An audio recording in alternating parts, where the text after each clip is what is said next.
Good morning. Is my camera weird? No? Okay, there we go. It's Ashley. Sorry about the boob shot there. Hey, how is everybody this morning? It is Thursday. It felt like fall here yesterday morning in Nebraska, and it was about like the happiest thing that I've ever encountered. I wanted to come here this morning and come live instead of writing about this because, hey, Kim, good morning. Because I don't know, like, do you ever just get this sort of like flash or reminder from your kids or from parenting? You know, we all talk about, I just wrote a piece for her, or I had written a piece and now it's republished on Her View from Home about how for me, parenting is the best of times and the worst of times, and how it's all of these things, you know, wrapped up into one. And so I thought I'm going to share this story because, first of all, I do think it is funny. I hope that people think it's funny and they don't instead call Child Protective Services on me. But, and second, it's just a reminder of like, the thing about parenting that is so amazing to me is that it just continuously reteaches us as the parents. And it feels like it re-cements like things that we need to remember through our lives and through our days. And then it helps us be more maybe compassionate to people and for ourselves, give ourselves a little break. So, okay. So after school, most days I have kind of a tribe at my house. Like it can be anywhere from my three boys, and then we bring home a friend of my oldest son's every day. It's a whole long story, but basically it was just like better to just bring him home every day.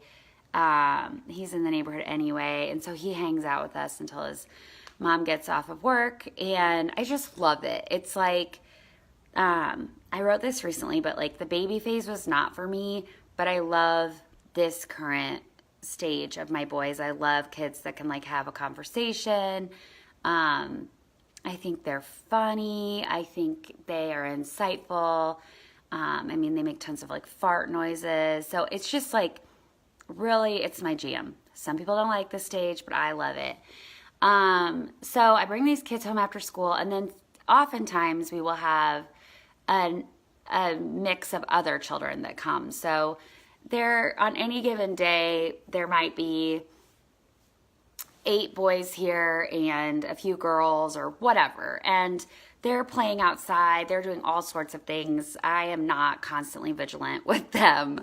I'm usually in the kitchen, like prepping dinner or something, or I'm folding laundry or whatever. I'm not like playing Foursquare outside with them every moment. Okay. So don't like think I'm some super mom. They are all playing. And, so yesterday, I was making snack in the kitchen, or I'm cleaning up snack or something. And all of a sudden, one of the boys comes over to me, and I'm changing the names for the purpose of this, but one of the boys runs in and he's like, oh my gosh, let's call the kid Bobby. Oh my gosh, Bobby just did something. Bobby just did something. And I'm like, okay. So I'm like, what's going on? What's going on? And he's like, Bobby just sprayed something into, let's call the other kid George, into George's mouth. And I'm like, okay, what did he spray? And they're like, Bobby just sprayed OxiClean into George's mouth. So let me just back up for a second. So last week, the hus says to me, what might be the best way to get slime out of a comforter? And I'm like, oh shit, are you serious? So it wasn't even slime, it was Dollar Tree Flarp. And if you know anything about Dollar Tree Flarp, it's basically like ooze of the devil. I mean, it is not going to get out of anything, mostly. It's kind of like wet, and it just like, I don't know, it even sticks to your hand. So the hus is like, how do I get slime, Dollar Tree Flarp, out of a comforter? I'm like, okay, let's see, like just try, we could try like Dawn and water, because Dawn seems to be some like magical, I don't know, I think it's made of unicorn like spit or something. But I said, let's try the OxiClean. I have an OxiClean Max Force in the laundry room, try that. So the OxiClean Max Force at that point has gone up to Son's room. And because we have 3 boys and we're like busy parents and stuff, the OxiClean Max Force has not then been brought back downstairs. And again, like that's just as much on me as it is on husband or son, because I'm in their rooms all the time. Like I should have seen it.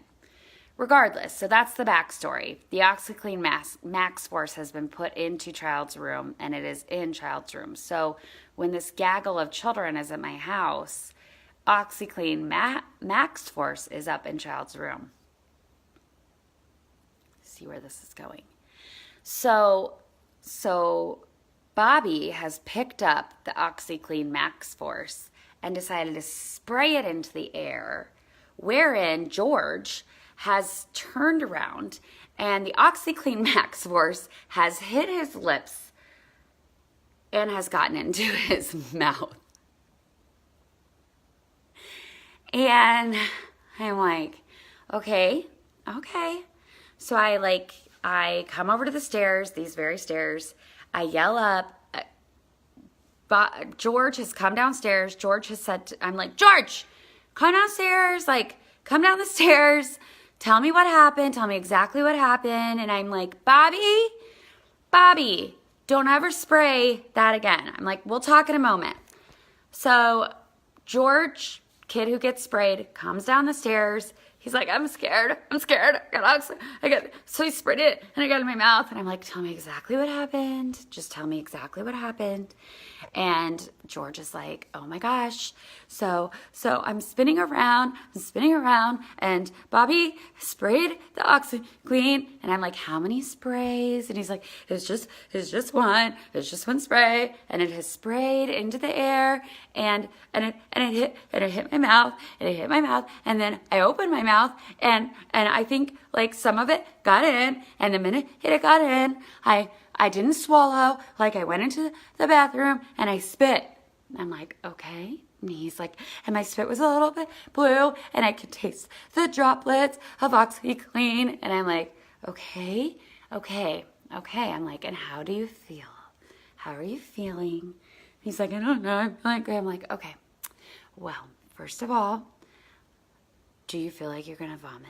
He's like, no, I don't. I don't feel like I'm going to vomit. And I'm like, okay. And do you feel, and I'm like, I'm looking around, I'm assessing because I've got like 9 children here. And I'm like looking at Bobby's brother who has alerted me to this whole situation because he's the oldest and he's a rule follower. So he's alerted me to this whole situation. And he's like, oh my gosh. So, this happened and whatever. And I'm like, okay, where is brother? And he's like, he was upset. I don't know. And I'm like, where is brother? And he's like, I think he's in the front room. So I like walk, I'm right here. Okay. And I'm looking up these stairs and I'm talking to kid who got the stuff in his mouth, and I'm walking around the corner and walking into the front room, which this is a mess. Okay. So this is the room, and I'm looking and I look around like in here. Okay. And then I look and, George, kid who has sprayed, is no joke standing in this corner, and here's the corner, facing into here, and he is crying. Okay. And George is 7. So George is, and that's not his name, but George is crying in the corner.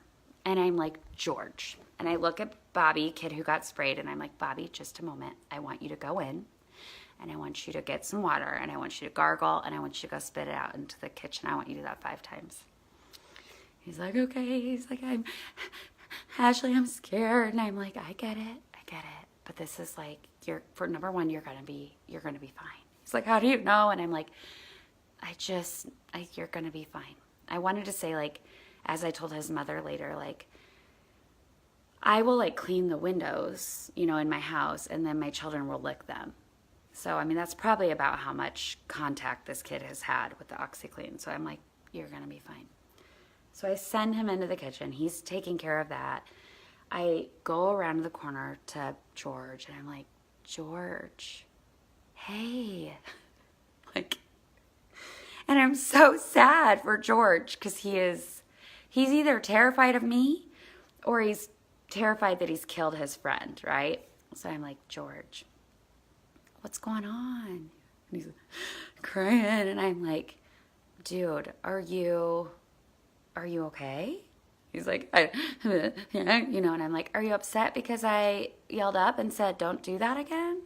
And he's like, you know, and I'm like, dude, like, are you upset because you think you've poisoned Bobby? And he's like, yeah. And I'm like, okay, well, number one, I think Bobby's going to be fine. Like, I think this is fine. And George is like, okay. And I'm like, but this is a great time for all of us to chat. Since I usually have 94 children at my house, like, let's all have a powwow. So, like, all the other boys come in, and I'm like, we would never. I said, first of all, it's our fault for having left that out. But, like, we would never, ever, ever want to spray something in somebody's face. It doesn't matter what it is. It could be perfume. You could think it's a water bottle. I said, just in somebody else's house or even in your house, like, you would never want to pick up something and spray it in somebody's face, okay? Like, in the future. That's just not a good plan. And I said, and also, like, since we're here on this topic, like, if somebody, whether you're 15, 25, 35, or 10, and somebody asks you to drink something out of a container, we wouldn't do that. I'm like, you know, like, if somebody tells you to drink bleach or whatever, and then this other kid that comes every day and has an older brother is like Tide Pods. If somebody says to eat a Tide Pod in the Tide Pod challenge, and I'm like face palming, like, because then one of the kid who had told me about his brother is like, what's a Tide Pod? And then the kid who was telling about it is like, yeah, there's this whole challenge to eat laundry detergent. And I'm like, okay, like, I really didn't want to bring this up, but okay, since we're here, yeah. Don't eat laundry detergent or battery acid or bleach or whatever, because really that makes you a meth head. But honestly, like, it's not cool. Like, let's just not ingest toxic things. Okay, period. End of sentence. Also, let's not get into anybody's cupboards and take anything out of there. So we're like having a whole conversation, and George is still crying, you know, he's still upset. And I'm like, George, it's okay, because mistakes happen. And so I like say this to George. I'm like, you know, Bobby's going to be fine. Mistakes happen. Let's not do this again. Okay, let's not revisit this. So I think we're good. I go in, I check on Bobby in the kitchen. Bobby is still like, I'm scared. I'm like, listen, dude, first I've checked the bottle, and amazingly, there's nothing about it being poisonous, which I think we all know it is. And I said, you know, the other thing you need to understand is that, like, I'm not even calling poison control. Like, that's how not worried I am. And I've called poison control before. So, like, we're good here. But I said, I need you to let me know if you've got, like, a tummy ache or something. I need you to let me know if you feel off, or do you feel like you need to lay down? And he's like, I think my stomach does hurt. I'm like, eat some pretzels. And I am not saying that I've handled this whole situation correctly at all. But I am saying, like, I'm trying to, like, handle the situation, you know, in the best way I can of being a mom for 9 or 10 years and being human. I'm trying to figure out, you know, how can we do this without alerting the entire neighborhood and putting everybody on edge. So we go outside, and the kids are all riding their bikes outside, and I go outside and I sit outside on the front porch and I'm watching them. Yes, Mandy Glass, thank you. Raise your hand if you've called poison control. I have. So I go back outside, and I sit on the front porch, and I notice that George, the kid who has sprayed the OxiClean, is still crying. I'm like, George, come here, sit down. And George sits next to me, and I say, George, he's 7. I'm like, George, can I give you a hug? Like, can I hug you? He's like, yeah. I'm like, I'm sorry, I should have hugged you right away, you know, but like not my kids. So sometimes you're like, do I hug them? Do I not? I'm like, George, listen. I go, hey, George, how old are you?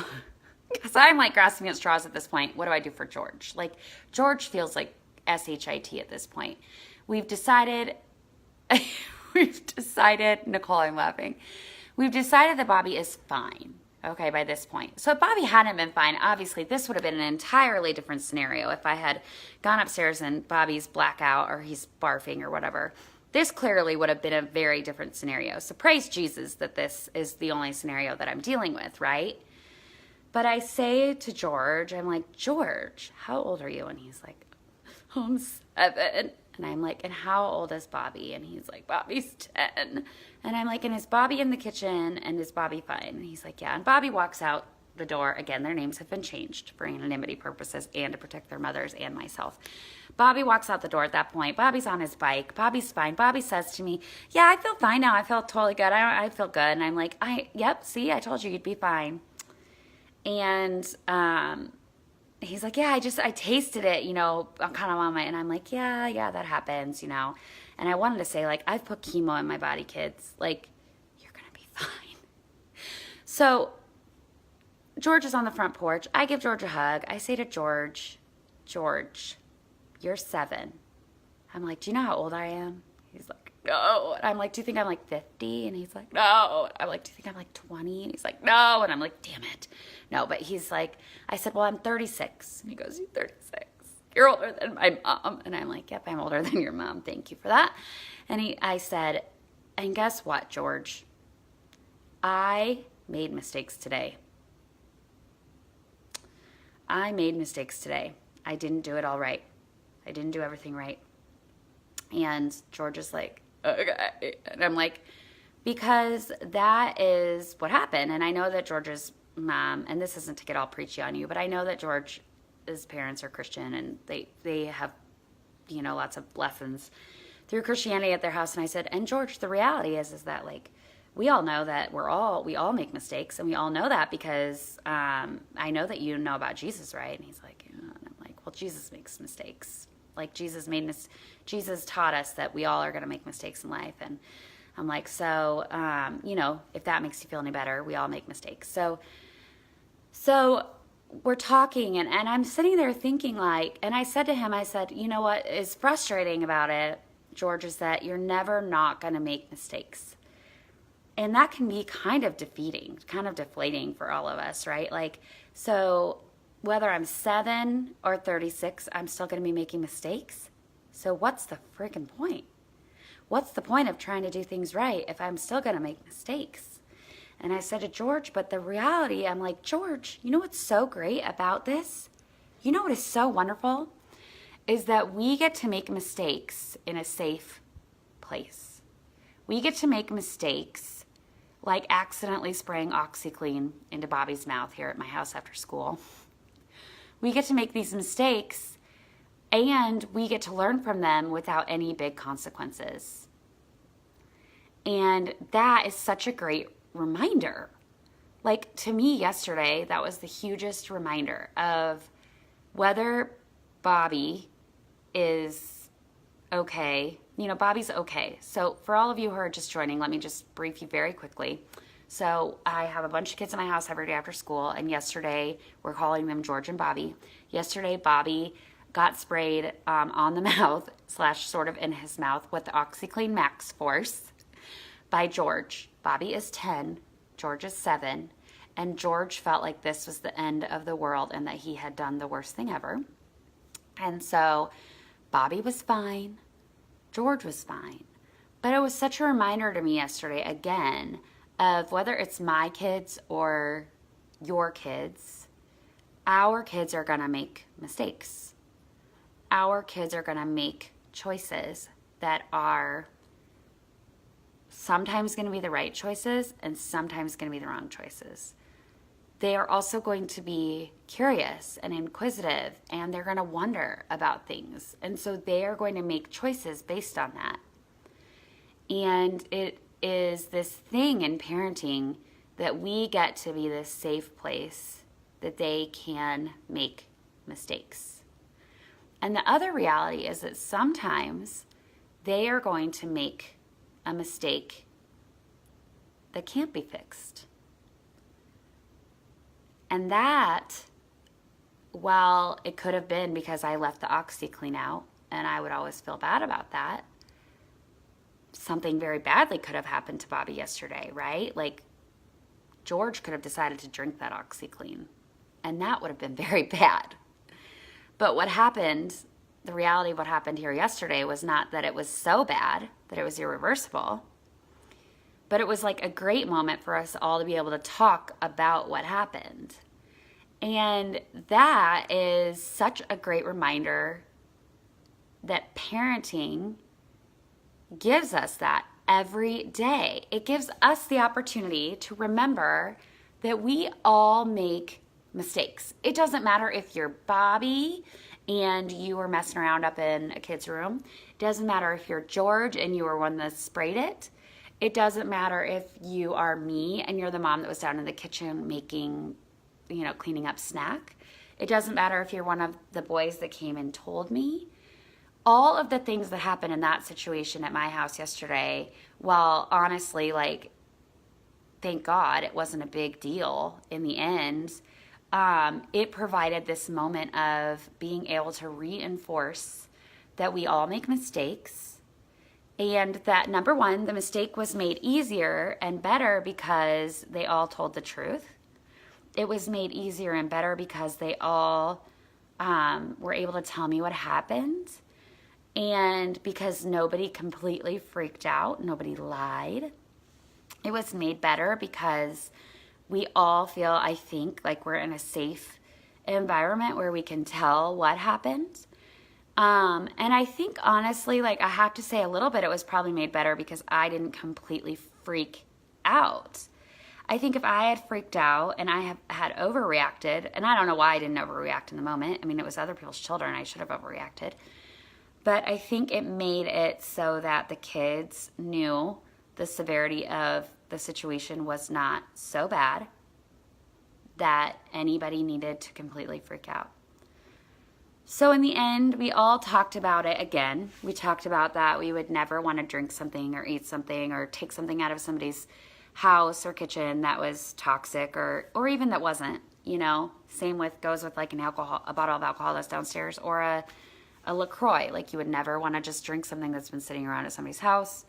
We were able to talk about how we were sitting on the front porch and I was able to talk to George about how we all are going to make mistakes. And I was able to remind myself of that. Mamas, humans out there listening to this, I share this with you not because I don't make mistakes. I share this to you because I feel like we all need to understand that every age and every stage deserves grace. Whether you want to take that as a Christian lesson or you just want to understand that grace means forgiving yourself and giving yourself a break for the times when things are hard or things feel heavy, we all need to know that we all make mistakes. And sometimes those mistakes are going to be bigger, guys, and sometimes our kids are going to make mistakes that aren't so easy to fix. Little kids, little problems. Bigger kids, big problems. But I'm hopeful that if we as mamas can kind of remember to give grace in those little moments with the little problems, that we can help them know that we're here to be here when the big things happen and the big mistakes happen, and that they can hopefully come to us or their friends can come to us. So George and I ended up talking at the end, and he was better. And I called George's mom and I let her know what happened and we just chatted about it and it was fine. And I let her know kind of how we talked about it. And I said, obviously I didn't give him any consequences or anything. I just let the kids all know that we shouldn't do that again. And I talked to Bobby and I talked to Bobby's mom.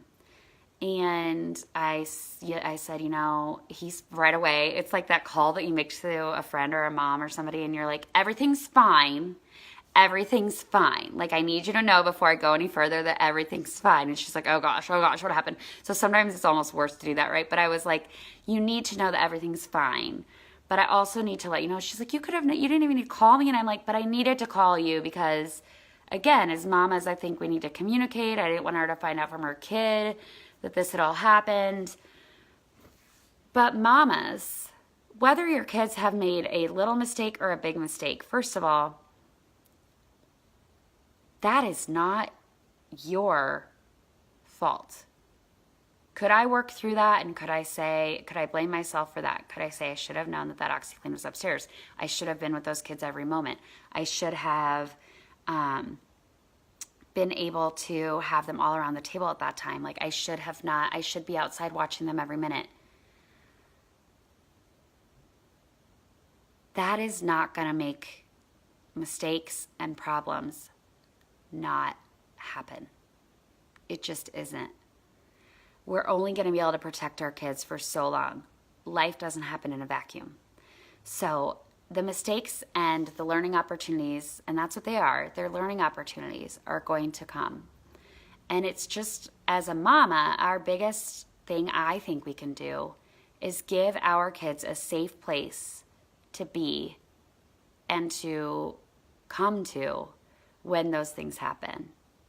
And to provide that, I think, for their friends, and to let them know that they're welcome in our homes, that they can talk, that they can share, and that we are here to give them a hug or to do whatever it is their mom would do for them. They will be back today, I hope. I hope that those kids don't feel like they can't come here anymore. I hope that their moms feel like they can still be here. But also, moms, we need to remember that being a mother doesn't just help us to teach our kids, but it helps us to remind ourselves that we're all human and we're all going to make mistakes. And none of us are doing this all right. And there is no playbook and there is no rule book, but that we are all learning and that there's grace to be found in that. Okay? So whether it's OxyClean in the mouth of a friend, or it is your kid screaming on the floor at Target today, or it is that your kid is the biter or the bitey at preschool, or that is your kid gets on orange today because he touches somebody else's bottom. I'm not saying that's happened to me. None of our kids are perfect. None of them. And none of us should expect them to be perfect. But what we should expect is to be able to give them those safe places to come and to be in when they make the small mistakes. And know that if they are into a place where they're making the big mistakes, that is not our fault either. Our kids are going to be human. They are going to be at a point where they're going to make their own choices. And we can only guide them so much into those choices they're going to make. We can only be there so much during the day, during those choices. And at some point, they're going to make those choices and they're not going to consult us, or they're not going to come to us. And that's not because we haven't been there for them, but it's because they just don't. So moms, whether your kids are my kids' ages or babies or 27, just know that you are what was designed for them. And if your kids make a mistake, that doesn't mean you weren't the mom that was meant for them. It just doesn't. I believe that we have the children we have for a reason. I believe, as I always say, that your mother will change your life and your life will change your mother. So it's cyclical. It's a big circle of life. And we're all going to make mistakes. And we're all going to learn from them. And but nobody's doing this perfect. Okay? Okay? So I will read all your comments in a bit, but I just want you to know that. I want you to know that I messed up yesterday and that everything was okay, and that I hope those kids learned from that mistake, and that today we will move forward and we will put one foot in front of the other and the sun rose again, and we will all learn from that. But sometimes kids are going to make choices and mistakes that aren't so easy. And there's still grace and lessons to be found in that. Okay, mamas? Have a great day. Have a great Thursday. And I hope that you find your grace today. Goodbye.